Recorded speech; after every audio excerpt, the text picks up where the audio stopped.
আসসালামু আলাইকুম রহমতুল্লাহ। সম্মানিত দর্শক শ্রোতা ভাই এবং বোনেরা, আশা করি আপনারা সবাই ভালো আছেন। গত কয়েকদিনের মধ্যে দেশে দুইটি দুঃখজনক ঘটনা ঘটে গেছে। সেটি হলো জুলাই যোদ্ধাদের দুইজন অকুতোভয় যোদ্ধা অ্যারেস্ট হয়েছে, একজন সুরভি আর একজন মেহেদি। দুইজনই সম্মুখ সারির জুলাই যোদ্ধা ছিল, কিন্তু পুলিশের অভিযোগ বা অন্যদের অভিযোগের পরিপ্রেক্ষিতে তাদেরকে গ্রেপ্তার করা হয়েছে। সুরভিকে অবশ্য কয়েক ঘন্টার মধ্যে জামিনে মুক্তিও দেওয়া হয়েছে, কিন্তু মেহেদিকে এখন পর্যন্ত মুক্তি দেওয়া হয় নাই। গ্রেপ্তারকারী কর্তৃপক্ষ এ পর্যন্ত জাতির কাছে গ্রহণযোগ্য কোনো ব্যাখ্যাও প্রদান করে নাই। সিলেটের একটি থানাতে পুলিশের সামনে পুলিশকে হুমকি দেওয়ার কারণে মেহেদিকে গ্রেপ্তার করা হয়েছে।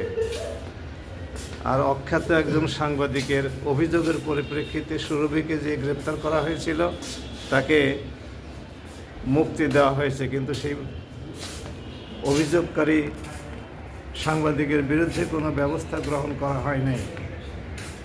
আমরা এগুলোকে দুঃখজনক ঘটনা বলি। তাহলে আগামীতে এরকমই কি ঘটতে থাকবে?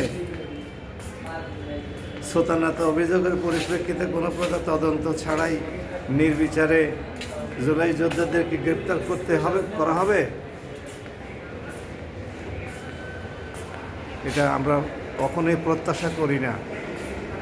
অভিযোগ দায়ের করলে সেগুলোকে যাচাই বাছাই করে তদন্ত করে অভিযোগ যদি সত্য প্রমাণিত হয় তাহলে গ্রেপ্তার করলে আমাদের কোনো আপত্তি নাই, বিচারের আওতায় নিয়ে আসলে আমাদের কোনো আপত্তি নাই। কিন্তু অভিযোগ প্রমাণিত না হলে তাকে গ্রেপ্তার করা, হয়রানি করা, এটা তো জুলাই আন্দোলনের কোনো উদ্দেশ্য ছিল না। জুলাই আন্দোলনে আমাদের কোনো লক্ষ্যও ছিল না।